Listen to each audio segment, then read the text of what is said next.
नमस्कार दोस्तों, मेरा नाम है शशिकांत पंडित और आपका स्वागत है मूनस्टोन क्लासेस में। तो इस पर्टिकुलर वीडियो में हम लोग एनवायरमेंट एंड इकोलॉजी सीरीज को आगे बढ़ा रहे हैं और हम लोग आ चुके हैं chapter number 8, that is environmental impact assessment.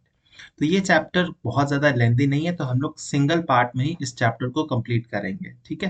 तो इससे पहले के जो चैप्टर्स है, अगर आप नहीं देखे तो इसे ज़रूर से ज़रूर देखिएगा। वो बहुत बहुत इंपॉर्टेंट, आपके किसी भी कम्पिटेटिव एग्जाम्स में बहुत ज़्यादा हेल्प करेंगे। तो उसको अगर देखना चाहते हैं तो उसका जो लिंक है आपको डिस्क्रिप्शन बॉक्स में और पिन कमेंट में मिल जाएगा, आप वहाँ से देख सकते हैं। इस पर्टिकुलर वीडियो में एक बहुत इंटरेस्टिंग चैप्टर है environmental impact assessment. Short form में इसको EIAB कहा जाता है। तो ये क्या है, बेसिकली सब कुछ हम लोग डिटेल में समझेंगे। तो इस वीडियो को अंत तक देखिएगा और अगर अच्छा लगे तो लाइक शेयर सब्सक्राइब जरूर से जरूर कीजिएगा। तो चलिए सबसे पहले तो जानते हैं एनवायरमेंटल इम्पैक्ट असेसमेंट यानी EIA क्या होता है।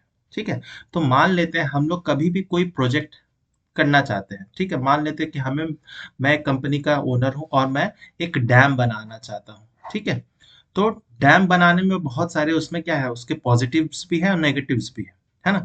और जो नेगेटिव्स होते हैं, पॉजिटिव तो चलिए ठीक है, नेगेटिव जो होंगे वो क्या है, वो बहुत चीजों पे प्रभाव पड़ सकता है उसका नेगेटिव, है ना। वो इकोलॉजी पे, वहाँ का एनवायरनमेंट पे पड़ सकता है, वहाँ के जो रहने वाले लोग हैं वहाँ पे पड़ सकता है, वहाँ का जो वाटर है, सॉइल है, एयर है, सब पे उसका प्रभाव पड़ सकता है। ठीक है, तो अगर हम लोग बिना किसी असेसमेंट किए, अगर हम लोग ऐसे ही अगर वहाँ पर डैम बना देते हैं, तो फ्यूचर में क्या हो सकता है, वहाँ पर बहुत सारे नेगेटिव इम्पैक्ट्स जो है वो बढ़ सकते हैं, है ना।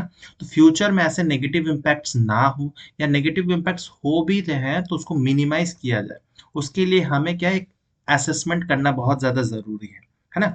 तो कोई भी प्रोजेक्ट अगर हम लोग कर रहे हैं तो उसका एनवायरनमेंट पे कितना इम्पैक्ट पड़ेगा, उसका जो असेसमेंट होता है उसी को ही मेनली हम लोग एनवायरमेंटल इम्पैक्ट असेसमेंट यानी EIA कहा जाता है। So it is basically a systematic process used to evaluate the potential environmental effects of a proposed project or development before it is carried out. ठीक है, तो कोई भी प्रोजेक्ट हो, डेवलपमेंटल वर्क हो, उसको शुरू होने से पहले, है ना, उससे पहले हमें सिस्टमैटिकली, है ना, साइंटिफिक मेथड्स के थ्रू हम लोग उसको इवेल्युएट करते हैं कि कितना प्रॉफिट हो सकता है, कितना लॉस हो सकता है। ये तो इकोनॉमिक टर्म्स में हो गया। अगर हम लोग प्रॉफिट एंड लॉस अगर देखें from the perspective of environment, है ना, तो वो ज्यादातर इसमें देखा जाता है। तो इसी को ही एनवायरमेंटल इम्पैक्ट असेसमेंट है। बहुत लेंदी होता है, ऐसा नहीं है कि बहुत छोटा सा है, उसमें हम लोग सब डिटेल में जाएंगे। और गोल बेसिकली यही है, the goal of EIA is to ensure that decision makers consider environmental impact before the deciding whether or not to proceed with the project, है ना। तो कोई भी प्रोजेक्ट करने से पहले उसका एनवायरनमेंट पे क्या इम्पैक्ट होगा वो जानना बहुत बहुत ज्यादा जरूरी है। ठीक है, तो अब हम लोग आते हैं कि कंपोनेंट्स ऑफ मेनली की कंपोनेंट्स ऑफ EIA क्या है। तो बेसिकली हम लोग फीचर्स पे मतलब कौन कौन से स्टेप्स होते हैं EIA में, कौन कौन से मेनली स्टेप्स होते हैं वही हम लोग जानेंगे इसमें। ठीक है, तो सबसे पहला जो स्टेप होता है की कंपोनेंट्स ऑफ EIA में, वो होता है स्क्रीनिंग। ठीक है, तो स्क्रीनिंग में क्या होता है, it determines weather a project requires full EIA based on it's size, nature and location. पहले तो हम डिसाइड करते हैं जो भी हमारा प्रोजेक्ट है उसका साइज कितना, साइज है, कितने बड़े एरिया में है, लोकेशन कहाँ पर है, नेचर किस तरह का प्रोजेक्ट है, माइनिंग प्रोजेक्ट है, डैम बनाना है, कोई इंडस्ट्री सेटअप करना है, रोडवेज बनाने हैं, रेल की ब्रिज बनाने हैं, क्या करना है। तो उसके साइज, नेचर और लोकेशन के बेसिस पे हम लोग डिसाइड करते हैं कि ये उसका EIA जरूरत है या नहीं, फुल EIA जरूरत है या नहीं, ये पहले देखा जाता है। In some region certain small scale projects may not require EIA, while the large scale projects or those in sensitive area जैसे कि इको सेंसिटिव जोन में, या फिर वेटलैंड्स, फॉरेस्ट, ऐसे अगर जोन्स में, वहां पर अगर हम लोग कोई प्रोजेक्ट डेवलप कर रहे हैं तो वहां पर EIA तो कंपलसरी हो जाता है। तो वो भी हम लोग देखेंगे जब हम लोग अमेंडमेंट के बारे में पढ़ेंगे, लॉज के रिलेटेड पढ़ेंगे, तो उसमें हम लोग पढ़ेंगे किसमें किसमें EIA करना कंपलसरी है और किसमें नहीं है, और क्या क्या कैटेगरीज है, वो सब हम लोग देखेंगे। तो first worry step is screening. ठीक है, कि EIA करना चाहिए या नहीं करना चाहिए। तो हम लोग बेसिकली आउटलाइन एक डिसाइड करते हैं, किसके बेसिस पे, तो size, nature and location of the project. ठीक है, पहला तो स्क्रीनिंग हो जाता है। फिर सेकंड में आते हैं हम लोग को स्कोपिंग। ठीक है, तो इसमें क्या होता है, तो it defines the key issues, concerns and potential environmental impacts that need to be addressed. ठीक है, कि अगर हम लोग कोई भी अगर प्रोजेक्ट कर रहे हैं, मान लेते हैं वही डैम बना रहे हैं, ठीक है, तो क्या की इश्यूज हो सकते हैं, क्या क्या कंसर्न्स हैं, जैसे कि आसपास के जो एरिया है उसको खाली करना पड़ेगा, बहुत सारा कंस्ट्रक्शन टाइम लगेगा, पानी को रोकना पड़ेगा, रिवर्स को डाइवर्ट करना पड़ेगा, तो बहुत सारे जो कंसर्न्स है, इश्यूज है ना। फिर लोकल्स को भी मान के रखना पड़ेगा, रिहैबिलिट कराना पड़ेगा उनको, फिर उसके इफेक्ट्स को भी जानना होगा। तो ये जो है स्कोपिंग में, ये बेसिकली स्क्रीनिंग के बाद वाला स्टेप है ना। तो it identifies which factors, that is air quality, water resource, wild life, noise, will be analysed in the assessment. ठीक है, तो जिस जैसा प्रोजेक्ट है, जिस नेचर का प्रोजेक्ट है, उसके बेसिस पे जो है हम लोग अलग अलग फैक्टर्स को डिटेल में स्टडी करते हैं। ठीक है, एयर क्वालिटी पे क्या इम्पैक्ट पड़ सकता है, वाटर रिसोर्सेज पे क्या हो सकता है, वाइल्ड लाइफ, नॉइज, फिर लोकल ह्यूमंस पे क्या इम्पैक्ट पड़ता है, ये सब स्कोपिंग में ही एनालाइज किया जाता है। And it also involves public consultations and feedback from stakeholders, local communities, environmental organizations, and impact assessment agency. ये IAA जो है ये भी बहुत इंपॉर्टेंट है, ये भी हम लोग थोड़े समय में जानेंगे। तो यहाँ पर जो है स्कोपिंग में भी जो लोकल्स है, जो भी इन्वॉल्व होंगे उस प्रोजेक्ट में, है ना, लोकल्स है, फिर जो प्रोजेक्ट करवा रहा है, जो कंपनी करवा रहे है, चाहे वो प्राइवेट इंडिविजुअल हो या गवर्नमेंट इंडिविजुअल हो, ऑर्गेनाइजेशंस हो, तो उनके साथ में कंसल्टेशन होता है। ठीक है, तो ये जो होता है ये सेकंड स्टेप ऑफ EIE है, जिसको स्कोपिंग कहा जाता है। थर्ड स्टेप में आते हैं जिसको बेसलाइन डेटा कलेक्शन कहा जाता है, जिसमें क्या किया जाता है, तो इसमें इंफॉर्मेशन जो जो प्राइमरी डेटा होता है, जिस जगह में प्रोजेक्ट करना है उसको कलेक्ट किया जाता है। तो it gathers information about the current state of the environment in area where the project will take place. ठीक है, तो वो जहां पर भी हम लोग उसको प्रोजेक्ट को फाइनलाइज करना चाहते हैं, जहां पर भी मान लेते हैं कि एरिया में फैक्ट्री बनाना चाहते हैं, तो उस एरिया का क्या हिस्ट्री रहा है, कैसा एनवायरनमेंट है, कौन कौन से वहां पर क्रिएचर्स रहते हैं, प्लांट वगैरह कितना काटना होगा, तो ये सब, कितने पेड़ है, ठीक है, आसपास का लोकेलिटी किस तरह से, वो सब जो इंफॉर्मेशन कलेक्ट किया जाता है। ठीक है, तो इसी को बोला जाता है baseline data collection. Primary data collection होता है first hand, and this data help us to establish a baseline against which potential impact of the project will be can be measured. ठीक है, और इसी जो बेसलाइन डेटा हम लोग collect करते हैं, प्राइमरी डेटा के बेसिस पर ही जो आगे का EIA का स्टेप्स है उसको हम लोग डिटरमाइन करते हैं कि हाँ, ऐसा ऐसा इम्पैक्ट जो है हो सकता है। ठीक है, तो वो जब तक हम लोग बेसलाइन डेटा, जो प्राइमरी डेटा है उस एरिया का अगर कलेक्ट नहीं करेंगे, तब तक हमें पता ही नहीं चलेगा कि क्या चीज़ असेसमेंट करना है और क्या इम्पैक्ट हो सकता है। ठीक है, तो ये हो गया हमारा third step, that is collection, that is baseline data collection. Fourth step is impact prediction and evaluation. ठीक है, तो ये कब होगा, जब तक हम लोग डेटा कलेक्ट नहीं करेंगे तब तक हमें पता ही नहीं चल सकता है कि इम्पैक्ट प्रेडिक्शन क्या क्या हो सकता है और इवैल्यूएशन। ठीक है, तो इस प्रोसेस में क्या है, तो basically it identifies and predict the potential environmental effect which can be both positive as well as negative. ठीक है, तो कोई भी प्रोजेक्ट हो रहा है तो इसमें हम लोग, अगर हम लोग ने डेटा कलेक्ट करके रखा है तो हमें पता हो सकता है कि हाँ, क्या पॉजिटिव है या नेगेटिव है। मान लेते हैं डैम बना रहे हैं तो पॉजिटिव बहुत सारे हैं कि हम लोग हाइड्रो इलेक्ट्रिसिटी के लिए पावर जनरेट कर सकते हैं, इरिगेशन फैसिलिटीज में कर सकते हैं, रिक्रिएशनल स्पोर्ट्स वहाँ पर कर सकते हैं, तो ये कुछ पॉजिटिव है। नेगेटिव जैसे बहुत सारा क्या है कि वहाँ के जो लोकेलिटीज है ना, लोकल पीपल है, ट्राइबल्स लोग हैं, उनको माइग्रेट करना, उनको रिहेबिलिट करना होगा, अलग जगह शिफ्ट करना होगा, फिर सेडिमेंटेशन का खतरा होता है, फिर अगर डैम सही स्ट्रक्चर्स बना तो अच्छी बात है, नहीं तो अगर बाय चांस डैम टूट जाता है तो क्या-क्या प्रभाव होगा, कितने दूर तक उसका प्रभाव रहेगा। वो सब जो चीज़ें हैं, पॉजिटिव, नेगेटिव बोथ चीज़ जो है यहाँ पर प्रेडिक्ट किया जाता है और उसको इवैल्यूएट भी किया जाता है। And this impact could include effects on air, water, soil, biodiversity, climate and human wealth. सबका ही देखा जाता है। एयर पे क्या प्रभाव होगा, वाटर क्वालिटी पे, वाटर बॉडीज पे क्या होगा, सॉइल पे, बायोडायवर्सिटी पे। क्योंकि बहुत बार क्या होता है, जब भी मेजर प्रोजेक्ट्स बनाए जाते हैं तो बहुत सारे बायोडायवर्सिटी का भी लॉस होता है। जो हमारा नेक्स्ट चैप्टर है, चैप्टर 9, हम लोग बायोडायवर्सिटी पे ही हम लोग बात करेंगे। तो जो हैबिटेट लॉस होता है ये इसके कारण भी हो सकता है, हैबिटेट लॉस, फ्रैगमेंटेशन जिसको कहते हैं। ठीक है, क्लाइमेट पे क्या इम्पैक्ट होगा, ह्यूमन हेल्थ पे, ऑब्वियसली ह्यूमन तो सेंट्रल एलिमेंट रहता ही है। And assessment of the magnitude, duration and significance of each impact is also made. तो बहुत डिटेल में ये इम्पैक्ट प्रेडिक्शन होता है और इवैल्यूएट किया जाता है कि उसका मैग्नीट्यूड क्या होगा, कितने समय के लिए इसका इम्पैक्ट रहेगा, सिग्निफिकेंस क्या-क्या है। ठीक है, वो सब जो है इसी स्टेप में इम्पैक्ट प्रेडिक्शन और इवैल्यूएशन में किया जाता है। ठीक है, इसके बाद वाला जो प्रोसेस है वो है मिटिगेशन मेजर्स। ठीक है, तो हमें पता चल गया है कि ये इम्पैक्ट होगा। ठीक है, तो अब उसका इम्पैक्ट को रिड्यूस करने के लिए या उसको खत्म करने के लिए, जो भी नेगेटिव इम्पैक्ट उसको खत्म करने के लिए हमें कुछ मिटिगेशंस मेजर लेना होंगे, है ना? तो we should propose strategies to avoid, reduce और ऑफसेट एडवर्स एनवायरमेंटल इम्पैक्ट, जिसको हम लोग कहते हैं एनवायरमेंटल मैनेजमेंट प्लान। ठीक है, तो हम लोग एक प्लान तैयार करते हैं, जो भी ये करवा रहे हैं, कंसल्टेंसी कंपनीज हो, तो जो भी एक्सपर्ट्स हैं, तो वो एक एनवायरमेंटल मैनेजमेंट प्लान तैयार करते हैं, जिसको ईएमपी कहा जाता है, जो बेसिकली जो भी प्रोजेक्ट हो रहा है, उसका जो नेगेटिव इम्पैक्ट, वो किस तरह से अवॉइड किया जा सकता है, या रिड्यूस किया जा सकता है, या उसको पूरी तरह से खत्म किया जा सकता है। ठीक है, तो इसमें एग्जांपल जैसे कि mitigations measure could lead to could include altering the project design. हम लोग प्रोजेक्ट का डिजाइन इस तरह से कर दें कि मिनिमम जो नेगेटिव इम्पैक्ट हो, या implementing technology to reduce any kind of pollution, जो भी अगर पॉल्यूशन जनरेट हो रहा है, तो हम लोग ऐसा टेक्नोलॉजीज यूज करें, इनोवेटिव टेक्नोलॉजी, जिससे पॉल्यूशन रिड्यूस किया जा सके। या फिर कंपनसेटिंग फॉर हैबिटेट लॉस, अगर किसी स्पीस का हैबिटेट लॉस हो रहा है, या कोई भी लोकल ट्राइबल्स लोगों का रिहैबिलिटेशन हो रहा था, उसका लॉस किस तरह से भरपाई किया जा सकता है। मान लेते कोई प्रोजेक्ट हम लोग बना रहे हैं, उससे बहुत सारे पेड़ जो है वो कटेंगे, डिफोरेस्टेशन होगा, तो उसके बदले में कहीं और पेड़ लगाने होंगे, है ना, उसको कंपनसेट करना पड़ेगा। तो ये सब आ जाता है एनवायरमेंटल मैनेजमेंट प्लान, यानी ईएमपी में आ जाता है।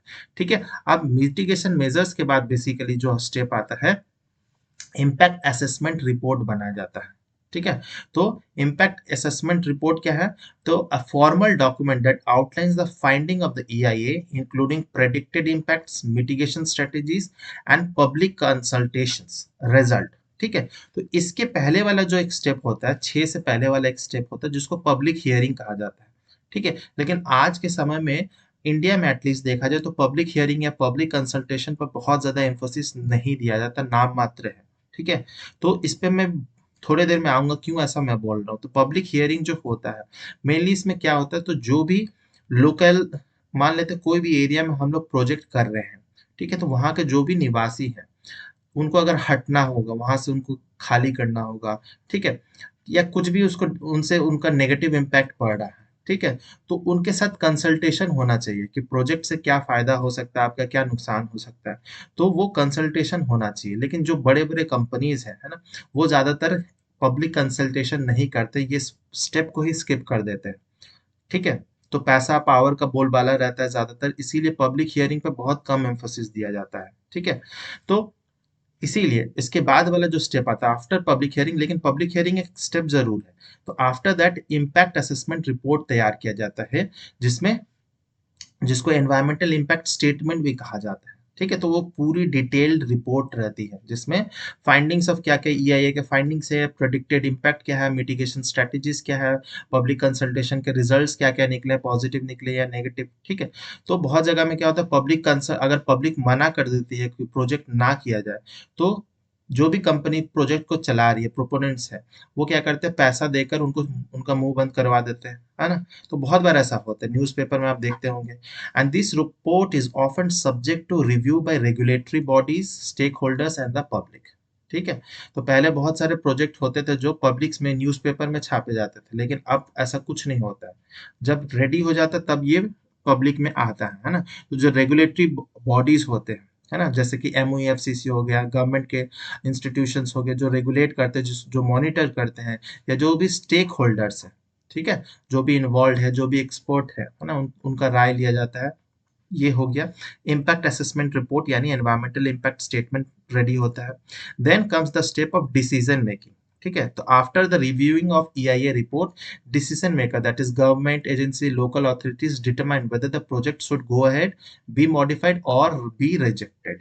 ठीक है, तो कुछ ऐसे प्रोजेक्ट्स होते हैं जिसमें गवर्नमेंट का नॉड लेना बहुत बहुत कंपलसरी हो जाता है, और बहुत सारे ऐसे प्रोजेक्ट है जिसमें लेना उतना जरूरी नहीं होता है। ठीक है, तो डिसीजन मेकर्स का नॉड लेना ज्यादा जरूरी है। ठीक है, अगर वो हरी झंडी मिल जाती है तो वो प्रोजेक्ट चालू हो जाएगा। ठीक है, और अगर नहीं होता है तो उसमें कुछ मॉडिफिकेशन करना है तो वो वापस जाती है, फिर उसका उसका मिटिगेशन स्ट्रेटजीज या उसका डिजाइन स्ट्रक्चर में कुछ चेंजेस किया जाता है, फिर उसको मॉडिफाई करके भेजा जाता है, फिर अगर अप्रूवल हो जाता है वो फिर चालू हो जाता है।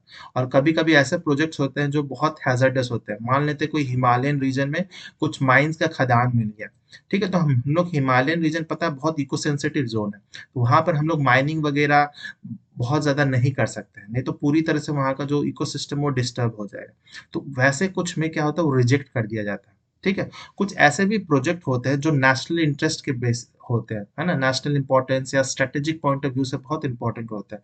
तो वो सब प्रोजेक्ट में क्या होता है बहुत ज़्यादा गवर्नमेंट आसानी से हाँ दे देती है। जैसे कि बॉर्डर एरियाज में अगर डेवलपमेंट करना है, इंफ्रास्ट्रक्चर बनाना है, रोडवेज बनाना है, तो वो उसमें हाँ मिल ही जाता है। तो स्ट्रैटेजिक पॉइंट ऑफ व्यू से नेशनल इंटरेस्ट में होता है तो डिसीजन मेकिंग बहुत जल्दी गवर्नमेंट आसानी से दे देती है। कंडीशन में भी set for the project such as requiring additional mitigation measuring measures और मॉनिटरिंग, ठीक है, जिसमें भी रिजेक्शन फेस हुआ है मॉडिफिकेशन हो उसमें किया जाता है। फिर आठवां जो स्टेप है वो है मॉनिटरिंग एंड ऑडिटिंग। ये होता है लास्ट स्टेप। तो after the project is approved, ऐसा नहीं है कि प्रोजेक्ट अप्रूव हो गया उसके बाद इसमें कोई रोल नहीं है। प्रोजेक्ट अप्रूवल के बाद भी जब प्रोजेक्ट चल रहा है, ऑपरेशन फेज में है, ठीक है, जब उसका कंस्ट्रक्शन हो रहा है, ठीक है, उस समय भी प्रॉपर मॉनिटरिंग ऑडिटिंग की जाती है, ठीक है। तो after the project is approved and implemented, continuous monitoring is conducted to ensure the environmental mitigation measures are effectively reduced by the predicted impacts, ठीक है। तो कंटिन्यूअस मॉनिटरिंग होते रह रहा है कि हम लोग ने जो जो प्रेडिक्ट किया है वो ऐसा हो रहा है या नहीं हो रहा है, और अगर बहुत ज़्यादा इम्पैक्ट आ रहा है नेगेटिव इम्पैक्ट तो उसको किस तरह से फिर फर्दर कंट्रोल किया जाए, ये सब चलते रहता है जब तक प्रोसेस जो है प्रोजेक्ट पूरी तरह से सक्सेसफुली बन नहीं जाती और साथ ही साथ ऑपरेशनलाइज नहीं हो जाती, तब तक ये चलते रहता है।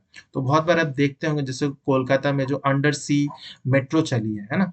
तो उसका मेट्रो रेडी होने के बाद भी कम से कम 6-7 महीना वहाँ पर 1 साल तक क्या है, वहाँ पर मेट्रो ट्रायल्स हुए हैं, बहुत बार मेट्रो ट्रायल्स हुए हैं, पूरा इम्पैक्ट देखा गया है कि क्या-क्या इम्पैक्ट हो सकता है जो पैसेंजर बैठे या ट्रेन पे, मेट्रो पे किस तरह से इम्पैक्ट होगा, एक्वाटिक बॉडीज़ पे क्या-क्या इम्पैक्ट होगा। फिर ही उसको जो है पब्लिक के लिए ओपन किया गया है ना। तो ऐसे बड़े-बड़े प्रोजेक्ट में ऐसा किया जाता है, मॉनिटरिंग कंटिन्यूअस किया जाता है। लेकिन बहुत सारे ऐसे छोटे-मोटे प्रोजेक्ट्स होते हैं जिसमें अप्रूवल देके उतना मॉनिटरिंग या ऑडिटिंग नहीं किया जाता जनरली। ठीक है? लेकिन बड़े-बड़े प्रोजेक्ट नेशनल इंटरेस्ट के प्रोजेक्ट जो होते हैं उसमें किया जाता है। फिर उसके बाद होता है ऑडिटिंग। ऑडिटिंग में क्या होता है? ऑडिटिंग में be carried out to ensure compliance with the environmental regulations and to identify any unanticipated impact. ठीक है, और कोई इम्पैक्ट नेगेटिव इम्पैक्ट फर्दर होता है तो वो भी इसमें किया जाता है, और जितना पैसा लगा है वो सब उसके अंदर हो रहा है या नहीं, वो सब कुछ जो है ऑडिटिंग के अंदर देखा जाता है। अब हम लोग आते हैं नेक्स्ट जो आता है ईआईए का हिस्ट्री बेसिकली इंडिया में कहाँ से है। ठीक है, तो द फर्स्ट जो नीड हुआ था ईआईए करवाने का वो 1976-77 के आसपास हुआ था, जब प्लानिंग कमीशन जो थी देन प्लानिंग कमीशन, वो department of science and technology DST से एग्जामाइन करवाती है for a river valley projects from N environmental angle. ठीक है, तो रिवर वैली प्रोजेक्ट का क्या इम्पैक्ट पड़ सकता है एनवायरमेंट पे, उसके लिए जो है department and science and technology जो है पहली बार जो है मेनली ईआईए का जैसा एक इनफॉर्मल टाइप का असेसमेंट करती है। ठीक है, फिर फर्स्ट ईआईए जो नोटिफिकेशन आती है was promulgated in 1994 by ministry of MoEFCC. ठीक है, ministry of environment forest and climate change. ठीक है, और ये जो है the environmental impact assessment is in India statutorily backed by environmental protection act 1986। ठीक है, तो ये बहुत बहुत इंपॉर्टेंट है, लॉ है एक्चुअल में, है ना। तो statutorily backed by environmental protection act of 1986। ठीक है, और which contain various provisions of EIA methodologies and process, जो कि हम लोग ने देख चुके हैं। और फिर 1994 में पहला नोटिफिकेशन आया, फिर उसके बाद उसमें कुछ अमेंडमेंट्स किए गए थे, ये बहुत बेसिक था 1994 वाला।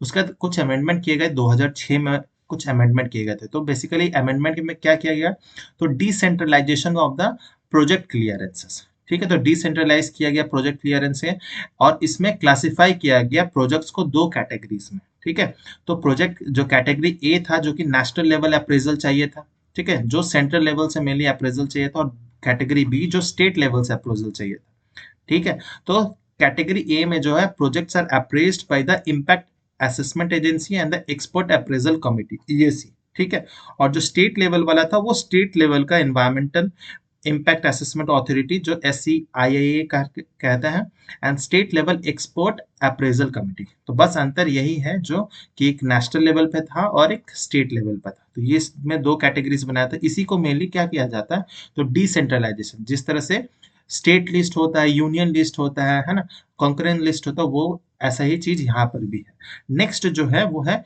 Introduction of different stages. ठीक है, तो जो स्टेजेस था, तो जो 1994 वाला था उसमें स्टेजेस डिस्क्राइब नहीं किए गए थे। उसके बाद स्टेजेस आए जैसे screening, scoping, public hearing, appraisal होना। ठीक है। फिर कैटेगरी ए और कैटेगरी बी वाला क्या था? तो कैटेगरी प्रोजेक्ट ए जो है उसमें मैंडेटरी कंपलसरी एनवायरमेंटल क्लियरेंस चाहिए। ठीक है। And they do not have to undergo the screening processes. ठीक है, उसमें स्क्रीनिंग कुछ करना नहीं है, उसको डायरेक्टली एनवायरमेंटल इम्पैक्ट असेसमेंट करना ही करना है। ठीक है। और कैटेगरी ब्रो जो बी प्रोजेक्ट्स है उसमें स्क्रीनिंग होगा। ठीक है। अब स्क्रीनिंग में भी पता चलेगा कि वो बी वन कैटेगरी का है या बी टू कैटेगरी का है। अगर बी वन कैटेगरी का है तो उसमें भी फिर मैंडेटरीली ईआईए करवाना पड़ेगा, और अगर बी टू कैटेगरी का है तो उसमें ईआईए करवाने की जरूरत नहीं है। ठीक है। तो कैटेगरी ए ऑब्वियसली कंपलसरी है और इसमें स्क्रीनिंग की जरूरत नहीं है। जो बी कैटेगरी है उसमें स्क्रीनिंग होगी, स्क्रीनिंग के बाद पता चलेगा कि बी वन है या बी टू है। अगर बी वन होगा तो कंपलसरी एनवायरमेंटल क्लियरेंस चाहिए, ईआईए करवाना होगा। और बी टू जो है अगर है तो उसमें मैंडेटरी नहीं है, किया भी सकता है नहीं भी किया जा सकता है। अब प्रोजेक्ट कैसे हैं, जैसे कि जो मैंडेटरी क्लियरेंस चाहिए जैसे कि माइनिंग हो गया, थर्मल हो गया, पावर प्लांट हो गया, रिवर वैली इंफ्रास्ट्रक्चर जैसे कि road, highways, port, harbours, airports, industries, including very small electroplating और फाउंड्री यूनिट्स, ये सब जो है मेनली कैटेगरी ए में आते हैं। ठीक है। तो बहुत बहुत इंपॉर्टेंट जो नेशनल लेवल इंपॉर्टेंस में है। ठीक है। बहुत लार्ज स्केल पे हो रहा है, तो इसमें प्रोजेक्ट क्लियरेंस चाहिए ही चाहिए। ठीक है। अब इसके बाद आते हैं, ये तो हो गया 2006 वाला जो एनवायरमेंटल इम्पैक्ट असेसमेंट वाला आया था। अब उसके बाद फिर अमेंडमेंट किया गया है, लेटेस्ट जो है 2020 में किया गया था। ठीक है। तो इसमें वही था जो 2006 के जो रूल्स रेगुलेशंस हैं उसमें कुछ अमेंडमेंट किया जाए, इसीलिए ये जो ड्राफ्ट ईआईए नोटिफिकेशन ऑफ 2020 आया था। तो इसमें क्या क्या इंपॉर्टेंट फीचर्स तो देख सकते हैं। तो सबसे पहला कि जो पब्लिक हियरिंग में जो टाइम पहले मिलता था 2006 में जो आया था उसमें 30 डेज मिलती थी पब्लिक हियरिंग प्रोसीजर में, लेकिन 30 डेज के बाद पब्लिक हियरिंग प्रोसीजर जो है उसको रिड्यूस कर दिया गया 20 डेज का।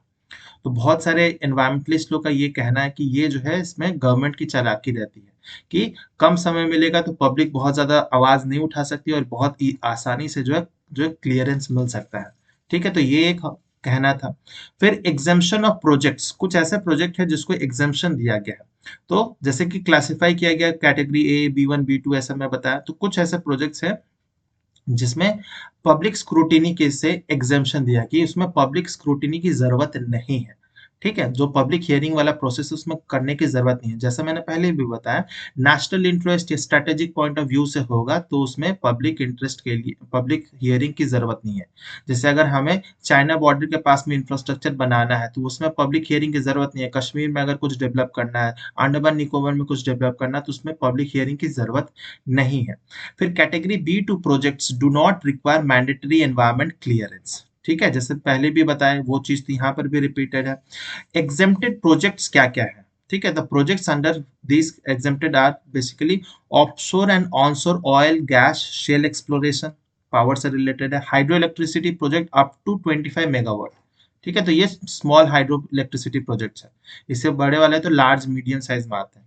फिर irrigation projects between 2000 to 10,000 hectares of command area. फिर small and medium cement plant, acids other than phosphoric ammonia and sulphuric acid. अगर ये सारे एसिड है बनाए जा रहे हैं तो वहां पर तो ये का अप्रूवल लगेगा, लेकिन इसके अलावा जितने भी एसिड है उसका नहीं लगेगा। फिर MSMEs in dyes, dye intermediates, bulk drugs, synthetic rubbers, medium size paint unit, ठीक है, नहीं लगेगा। फिर all inland waterway project expansion और वाइडनिंग ऑफ हाईवेज जो होता है ना, चौड़ीकरण जिसको हाईवेज का किया जाता है बिटवीन 25 किलोमीटर एंड 100 किलोमीटर with defined parameters। ठीक है। This include roads that cut through forest and dredging of major rivers. तो देख सकते हैं यहाँ पर एनवायरमेंट जो है, यहाँ पर बहुत ज्यादा फायदा जो छूट दी गई है इसमें, है ना, फॉरेस्ट और ये मेजर रिवर्स है। फिर एरियल रोपवेज इन इकोलॉजिकली सेंसिटिव एरिया, जैसे कि हिमालयंस में बहुत सारे आपको रोपवेज मिल जाएंगे। फिर specified building construction and area development projects built up area up to 1,50,000 square kilometre अगर है वहां तक हमें वहां पर ईआईए या एग्जेम्प्टेड प्रोजेक्ट्स में ये सारे आ जाते हैं। ठीक है। अब आते हैं पोस्ट क्लियरेंस कंप्लायंस और क्या क्या अमेंडमेंट किए गए हैं। तो पोस्ट क्लियरेंस कंप्लायंस में क्या है, तो it implies that once a project gets approved by the concerned authority EAC के थ्रू, जो प्रोपोनेंट है प्रोजेक्ट्स का are required to adhere certain rules laid down by the EIA report. ठीक है, तो जो भी ये का रूल्स रेगुलेशंस कहता है, जो भी रिपोर्ट में उसको फॉलो करना पड़ेगा, ठीक है, क्लियरेंस के बाद भी, ठीक है, and in order to ensure that no further environmental damages takes place. फिर annual submission of the report में जो हर पहले क्या होता था, जो सबमिशन रिपोर्ट होता था वो हर 6 महीना में होता था, सबमिट करना होता था। अब जो कंप्लायंस रिपोर्ट है उसको 6 महीने की जगह 1 साल के लिए उसको बढ़ा दिया गया है, तो ये चेंजेस लाया गया है। फिर no public reporting for non compliance, ये भी बहुत इंपॉर्टेंट है कि the EIA notification of 2022 exclude reporting of violation and non compliances by the public. तो सोच सकते हैं यहाँ पर पब्लिक का जो है वो पावर जो है, पब्लिक को स्पीचलेस बनाया जा रहा है, पब्लिक को एक तरह से गूंगा बनाया जा रहा है, ठीक है। Instead the government will take cognisance of the report only from the violator promoter, government authority, appraisal committee और रेगुलेटरी अथॉरिटी।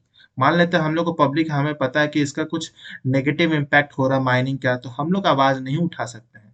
कौन उठा सकता है? तो गवर्नमेंट कर सकता है, वायलेटर प्रमोटर कर सकता है, गवर्नमेंट अथॉरिटी कर सकती है, अप्रेजल कमिटी कर सकती है, लेकिन आम पब्लिक नहीं कर सकता है, ठीक है। फिर पोस्ट फैक्टो क्लियरेंस क्या क्या है? तो अनदर मेजर जो प्रोजेक्ट मेजर प्रपोजल था इसमें कि post facto clearance where a project that has been operating without environmental clearance, ठीक है। जो ऐसा प्रोजेक्ट बहुत सालों से चल रहा है, बहुत सारे ऐसे प्रोजेक्ट जिसमें एनवायरमेंटल क्लियरेंस नहीं लिए गए, तो उसको रेगुलराइज किया जा सकता है। उसका बाद में क्या हो सकता है, उसको वो कंपनीज या वैसे प्रोजेक्ट जो है वो अप्लाई कर सकते हैं और फिर वो करवा सकते हैं अपना एनवायरमेंटल इम्पैक्ट असेसमेंट। तो ये एक दिया गया है, पोस्ट फैक्टो क्लियरेंस भी दिया गया है और पेनल्टी भी दिया गया है। तो जो जो बेसिकली जो भी उल्लंघन कर रहे हैं, जो भी ईआईए का रूल्स रेगुलेशन नहीं मान रहे हैं, तो उस पर पेनल्टी लग सकता है वैसे को, ठीक है। तो ये सारे जो है इन्वायरमेंटल इम्पैक्ट असेसमेंट जो 2020 वाला ड्राफ्ट आया लेटेस्ट, उसमें अमेंडमेंट किए गए हैं। तो हिस्ट्री आपको पता चल गया, 1994 में स्टार्ट हुआ था फर्स्ट, फिर 2006 में आया था, फिर तीसरा जो लेटेस्ट हुआ 2020 वाला, और क्या क्या चेंजेस है, अमेंडमेंट है, इससे बहुत ज्यादा एग्जाम्स में पूछे जाते हैं। अब हम लोग आते हैं types of environmental impact assessment. तो बेसिकली दो टाइप्स के हैं, strategic environmental assessment SEA and project level EIA, ठीक है। तो स्ट्रेटेजिक में ऑब्वियसली ये बड़ा होगा, एक broader high level EIA that is used for policies, plans और programs rather than individual projects, जो नेशनल लेवल इंटरेस्ट में है, ठीक है। हमें कहीं डैम बनाना है, सरदार सरोवर डैम बनाना है, तो ये स्ट्रेटेजिक एनवायरमेंट असेसमेंट में आ जाएगा, ठीक है। तो SC assesses all overall environmental impact of strategies and development at A regional और ए नेशनल लेवल, ठीक है। एंड प्रोजेक्ट लेवल जो होता है वो बहुत कॉमन टाइप के हैं, अप्लाई टू स्पेसिफिक प्रोजेक्ट्स, जैसे इंडस्ट्रियल डेवलपमेंट है, हाईवेज है, पर्टिकुलर डैम है, छोटा सा चेक डैम्स है, उन सब में आता है, ठीक है। Focuses on direct and indirect impact of individual project on the environment, ठीक है। तो ये प्रोजेक्ट लेवल पे होता है, बेसिक है ये। नेक्स्ट जो हम लोग पढ़ेंगे वो है वाई ये इम्पैक्ट, जो एनवायरमेंटल इम्पैक्ट असेसमेंट है, जरूरी क्यों है। तो सबसे पहला जो रीजन है वो है एनवायरमेंटल प्रोटेक्शन, ठीक है। तो हम लोग कोई भी प्रोजेक्ट कर रहे हैं तो उसका पहले हमें पता होना चाहिए कि एनवायरमेंट पे क्या नुकसान होगा, है ना। तो अगर हम वो हमें नुकसान पता होगा तो हम लोग जो भी नुकसान होगा उसको मिनिमाइज कर सकते हैं, ठीक है। क्योंकि एनवायरमेंट को नुकसान होगा तो अल्टीमेटली क्या होगा, जो भी लिविंग ऑर्गेनिजम्स है, क्रिएचर्स है, उन पे भी इफेक्ट आएगा ही आएगा, ठीक है। तो इट हेल्प्स प्रिवेंट और minimise the harmful impact of the environment by identifying the potential issues early by the planning process, ठीक है। एंड साथ ही साथ it also promote sustainable development का जो कंसेप्ट है, इसको ये प्रमोट करता है। तो प्रोजेक्ट प्लानिंग अगर हो जाएगा तो हम लोग सस्टेनेबली प्लान कर सकते हैं और नुकसान जो है उसको कम से कम रिड्यूस किया जा सकता है या अवॉइड किया जा सकता है। सेकंड जो इंपॉर्टेंस है, सिग्निफिकेंस है, वो है इन्फॉर्म्ड डिसीजन मेकिंग। तो इसको क्या है, it provides decision maker with comprehensive understanding of the environmental consequences of proposed actions, है ना। कुछ भी हम लोग डाई इंडस्ट्री बना रहे हैं, तो डाई की इंडस्ट्री से जो एफ्लुएंट्स निकलते हैं या कोई भी इंडस्ट्री जो एफ्लुएंट निकलते हैं, कितना ज्यादा वो रिवर को पॉल्यूट करता है। तो अगर वो इम्पैक्ट पता नहीं होगा तो कैसे फ्यूचर में तो एनवायरमेंट डिग्रेड होते जाएगा ना।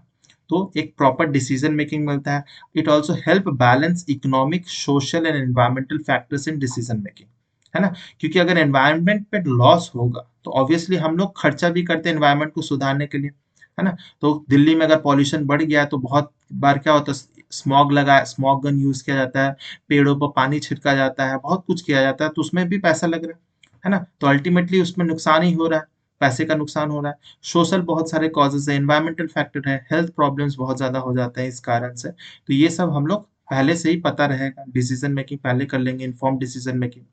थर्ड जो है वो है पब्लिक पार्टिसिपेशन एंड ट्रांसपेरेंसी। तो कुछ हद तक ऑन द पेपर तो ये कहा जाता है कि ये से एक पब्लिक पार्टिसिपेशन मिलता है, पब्लिक भी इसमें जुड़ जाती है, पब्लिक कंसल्टेशन होता है, अलाउिंग फिर कम्युनिटीज है, स्टेक होल्डर्स है, बहुत सारे एनजीओ पार्टिसिपेट करते हैं, वो अपने इनपुट देते हैं, या फिर कुछ उनके खिलाफ अगर कुछ हो रहा है, इन्वायरमेंट पे कुछ हो रहा है, तो वो कंसर्न्स भी रेज कर सकते हैं, है ना। तो एक पब्लिक पार्टिसिपेशन होता है और एक ट्रांसपेरेंसी भी मेंटेन रहती है, क्योंकि ये सब जो होता है मेनली पब्लिक डोमेन पे होता है। आप आरटीआई फाइल करके सारा जो डिटेल्स है इसमें किया जा सकता है, निकाला जा सकता है, लेकिन एक्सेप्शन यही है कि जो नेशनल इंटरेस्ट के जो है उसमें ऐसा नहीं किया जा सकता है, ठीक है।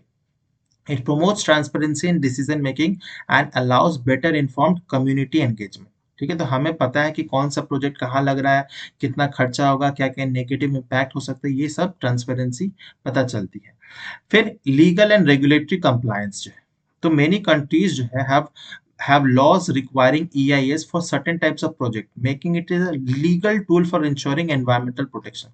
तो जो हम लोग पिछले चैप्टर में पढ़े थे, जिसमें आर्टिकल 48A और 51A, है ना, इस टाइप का जो फंडामेंटल ड्यूटीज था, या फिर डीपीएसपी का जो पार्ट था, है ना, उसमें हम लोग पढ़े थे कि एक लीगल टूल है for environmental protection, and it also helps businesses and government comply with the environmental regulation and avoid costly legal issues, है ना। तो बहुत सारे ऐसे कंट्रीज हैं जो एनवायरनमेंट को डिग्रेड करते हैं, वो फॉलो नहीं करते, जो इंटरनेशनल प्रोटोकॉल्स है, बहुत सारे जो कॉन्फ्रेंस ऑफ पार्टी है ना, यूनिसेफ के हैं, यूनेप के हैं, एनवायरमेंटल प्रोटेक्शंस के हैं, बहुत सारे ऐसे जो मॉन्ट्रियल प्रोटोकॉल, क्योटो प्रोटोकॉल उसको फॉलो नहीं करते हैं, है ना। तो उस कंप्लायंसेस को फॉलो नहीं करते तो ऑब्वियसली उन पे लीगल कंसिक्वेंसेस फेस करना पड़ सकता है।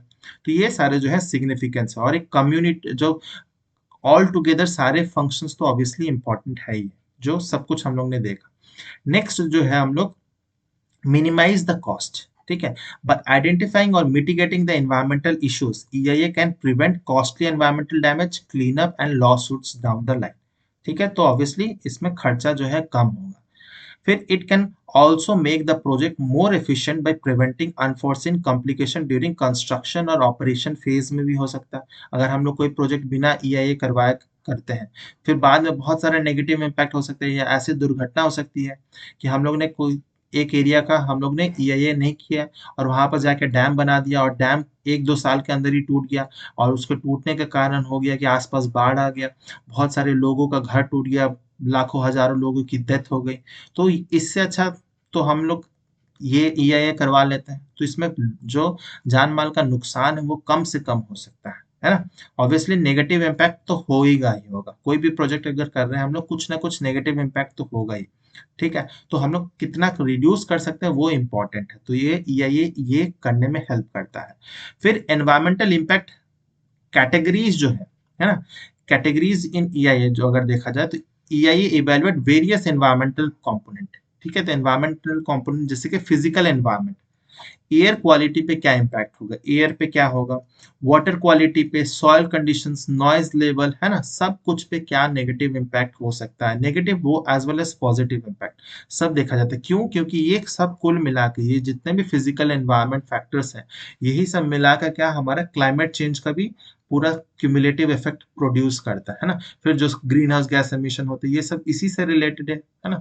तो फिजिकल एनवायरमेंट टॉप मोस्ट में रहता है। फिर बायोलॉजिकल एनवायरमेंट देखा जाए, ठीक है, तो बायोटिक कंपोनेंट में देखा जाए तो it impacts on ecosystem species, बहुत सारे एंडेंजर्ड स्पीसीज है या क्रिटिकली एंडेंजर्ड है बहुत, तो उनका कुछ प्रोजेक्ट्स बनते हैं जिनके कारण उनको वहां से हटना पड़ता है या उनकी डेथ हो जाती है, ठीक है। तो वो सब भी देखना बहुत ज्यादा जरूरी, उनका हैबिटेट लॉस होता है, बायोडाइवर्सिटी का लॉस होता है, तो ये भी नजर में रखना चाहिए। एंड इट में include consideration of conservation areas, wetland, forest, marine ecosystems, ठीक है। तो ये हो गया हमारा बायोलॉजिकल यानी बायोटिक कंपोनेंट। फिर ह्यूमन एनवायरनमेंट कैसे हम लोग छोड़ सकते हैं कि health and social impact on local population including cultural heritage, है ना। तो बहुत सारे ऐसे माइनिंग एरियाज होते हैं जहाँ का आसपास वाला एरिया आप अगर देखेंगे तो वहाँ की अगर मिट्टी देखेंगे तो पूरी काली की काली पड़ी रहती है ना। बहुत ज्यादा पॉल्यूशंस आपके आंखों में, वहां पर जो लोग रहते हैं वहां पर बहुत सारे रेस्पिरेटरी प्रॉब्लम्स फेस करना पड़ता है। तो ह्यूमंस पे तो ऑब्वियसली इम्पैक्ट बहुत ज्यादा पड़ता है, ठीक है। And community wellbeing, access to resource like water और लैंड, है ना, पॉल्यूटेड एयर रहेगा, पॉल्यूटेड सॉइल रहेगा, पॉल्यूटेड पानी मिलेगा, तो इससे ह्यूमन एनवायरनमेंट पे बहुत नेगेटिव इम्पैक्ट होगा। It also include assessment of economic impact such as job creation, change to local economies, tourism effect, इन सब पे भी बहुत ज्यादा इम्पैक्ट देता है। ठीक है, इकोनॉमिक इम्पैक्ट भी देता है।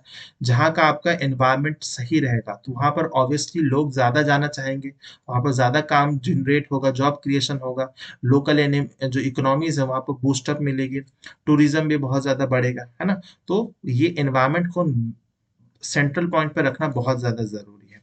नेक्स्ट जो देखेंगे वो हमारा है landscape and visual impact. How the project will alter the visual aesthetics and landscape of the area, including changes in scenic vistas or heritage sites. तो ये भी बहुत बार होता है, बहुत सारे ऐसे साइट्स होते हैं, बहुत सीनिक ब्यूटी साइट्स होते हैं, लेकिन वहां पर ऐसे प्रोजेक्ट्स किए जाते हैं जिसके कारण जो उसका एस्थेटिक लॉस हो जाता है, बहुत ज्यादा डिफॉरेस्टेशन होता है, बंजर पड़ जाती है जमीन। तो बहुत सारे ऐसे एरिया हैं जहाँ पर माइनिंग्स होते हैं, है ना। तो उसके कारण जो है आसपास का एरिया जो डिफॉरेस्टेशन हो जाता है, जो जमीन है वो बंजर पड़ने लगती है, सूखा आने लगता है, ड्रॉट होने लगता है। तो ये इस तरह का बहुत सारा पूरी तरह से लैंडस्केप जो है वो चेंज हो जाता है। तो ये सब बहुत इंपॉर्टेंट पॉइंट्स हैं। अब चैलेंजेस क्या क्या है ईआईए के, वो भी देखना जरूरी है। तो सबसे बड़ा चैलेंज जो है वो है डेटा अवेलेबिलिटी। ठीक है, तो data availability, data easily available नहीं होता। बहुत समय ऐसा बहुत सारे प्रोजेक्ट्स में देखा गया है कि there may be insufficient data to accurately predict the environmental impact. जहां पर भी प्रोजेक्ट बनाया जा रहा है उसका जो डेटा है उसको कलेक्ट करना, जो बेसलाइन डेटा है कलेक्ट करना, वही बहुत ज्यादा टीडियस टास्क हो जाता है। फिर टाइम एंड कॉस्ट जो है, हमें कोई भी प्रोजेक्ट बनाना पड़ता है तो देखते होंगे बहुत बार कि कोई एक मेट्रो ब्रिज बन रहा है या मेट्रो का कंस्ट्रक्शन हो रहा है, तो बहुत सालों से ये कंस्ट्रक्शन हो ही रहा है, हो ही रहा है। तो ये क्यों होता है कि इन सब प्रोजेक्ट के कारण, इन सब जो रुकावट होते हैं, लीगल प्रॉब्लम्स होते हैं, इसके कारण क्या होता है, ये बहुत ज्यादा टाइम कंज्यूमिंग हो जाता है और जो प्रोजेक्ट बन रहा है उसका कॉस्ट भी बहुत ज्यादा बढ़ जाता है ना। तो ये प्रोसेस टाइम कंज्यूमिंग भी है और एक्सपेंसिव भी है, particularly for a large and complex project. ठीक है, तो ये मेनली चैलेंजेस या ड्रॉबैक्स भी कह सकते हैं हम लोग। फिर सब्जेक्टिविटी, अब सब्जेक्टिविटी क्या है, तो assessment processes can sometimes be subjective and इसमें क्या होगा, डिफरेंट एक्सपर्ट्स का जो व्यू है वो डिफरेंट ओपिनियन हो सकता है ना। तो वहां पर क्या हो सकता है, क्लैश ऑफ ओपिनियंस हो सकता है ना। तो क्या है, उस एक पॉइंट पे आने के लिए क्या होगा, अलग अलग लोगों का अलग अलग राय होगा। तो वो जो प्रोजेक्ट होगा वो बहुत जल्दी कंप्लीट होने का चांस ही नहीं है और बहुत सारा रुकावट उसमें फेस करना पड़ेगा। तो ये एक बहुत बड़ा इशू रहता है ज्यादातर, कि अगर जो प्रोजेक्ट करने वाला जो कंपनी है वो करना चाहता है तो लीगल जो लॉज है वो नहीं करने दे रहा है, या फिर लोकल जो पब्लिक है वो रुकावट फेस कर रही है। तो ये इसके कारण जो होता है बहुत सारा प्रोजेक्ट जो है वो टल जाता है ना। तो देखते ही होंगे हम लोग, जो जैसे कि हम लोग पॉलिटिकल एंड इकोनॉमिक प्रेशर में देखा जाए तो जैसे सरदार सरोवर डैम जो है 2-3 साल पहले रिसेंटली ही ये तैयार हुआ था। तो ये जो प्रोजेक्ट था ये जवाहरलाल नेहरू के समय से बनाने का सोचा जा रहा था, लेकिन 60-70 साल बीत जाने के बाद में हम लोग एक डैम बना पाए हैं। बहुत सारा नर्मदा बचाओ आंदोलन, बहुत सारे प्रोजेक्ट्स हुए, मेधा पाटकर जैसी वहां से लोकल नेता वहां से बनी, है ना। तो बहुत सारे ऐसा इश्यूज वहां पर फेस करना पड़ा था। तो पॉलिटिकल एंड इकोनॉमिक फैक्टर जो है वो सबसे ज्यादा जो है, रेट टेपिज्म जो है वो बहुत ज्यादा होता है। बहुत सारे ऐसे प्रोजेक्ट है जहां पर सही तरह से एनवायरमेंटल इम्पैक्ट असेसमेंट नहीं किया जाता है। वो क्या था, करप्शन के कारण वहां पे इम्पैक्ट असेसमेंट नहीं होता, फिर बाद में नेगेटिव इम्पैक्ट जो है वहां के लोकल्स लोगों को भुगतना पड़ता है। ठीक है, तो जो झरिया माइंस है वहां पर तो पहले बहुत ज्यादा माइनिंग किया गया, बहुत हद तक माइनिंग किया गया, लेकिन आज क्या हो रहा है, वो अभी तक क्या है, 30-40 साल पिछले सालों से वहां पर आग लगा हुआ है। तो जो लोग वहां पर रहते थे उनको सब घर खाली करके जाना पड़ रहा है। ठीक है, वहां के जो घर है वो धस रहे हैं, टूट रहे हैं, लेकिन कोई जो गवर्नमेंट है ना, वो उस पर नहीं ध्यान दे रही है। तो पॉलिटिकल एंड इकोनॉमिक प्रेशर्स है। फिर पब्लिक अपोजिशंस, है ना। तो बहुत बार पब्लिक जो है अपने फायदे के लिए सोचती है, ऑब्वियसली सोचेगी ही। तो local communities and environmental activists may oppose project due to concerns about impact highlighted in the EIA, which leads to social conflicts। ठीक है, तो बहुत कुछ लोग ऐसे होंगे जो प्रोजेक्ट्स के लिए हामी भरते होंगे, कुछ बोलते होंगे नहीं। ठीक है, मान लेते हैं कि एक जो है प्रोजेक्ट बनाया जा रहा है, रेल कॉरिडोर बनाया जा रहा है एक जंगल के थ्रू। ठीक है, तो जो लोग ट्रैवल करना चाहते हैं, घूमना चाहते हैं, फिरना चाहते हैं, उनको तो चाहिए कि एक रेल कॉरिडोर बन जाए। लेकिन जो ट्राइबल्स लोग हैं, जो वाइल्ड लाइफ है, वो ऑब्वियसली नहीं चाहते होंगे, तो उनके बीच में क्या होगा, एक कन्फ्लिक्ट हो जाएगा, सोशल कन्फ्लिक्ट जो है, सोशल अनरेस्ट पैदा हो सकता है बहुत बार, है ना? तो ये सारे जो चैलेंजेस और ड्रॉबैक्स है ईआईए का।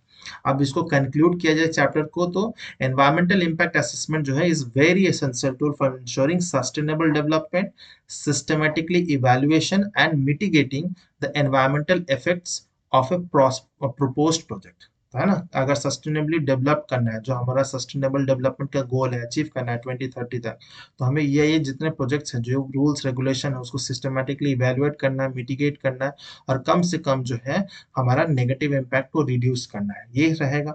And by considering the environmental, social and economic impacts, EIA helps create more informed, responsible and balanced decision making. Obviously ये है कि कुछ ड्रॉबैक्स है, लेकिन इससे हमें एक बैलेंस्ड डिसीजन मेकिंग मिलता है ना? बहुत ज्यादा नुकसान से ये बचाता है हमें, ठीक है। However, the process is truly effective. It requires proper implementation, transparency, ongoing monitoring to ensure that the proposed mitigations are successful in protecting the environment.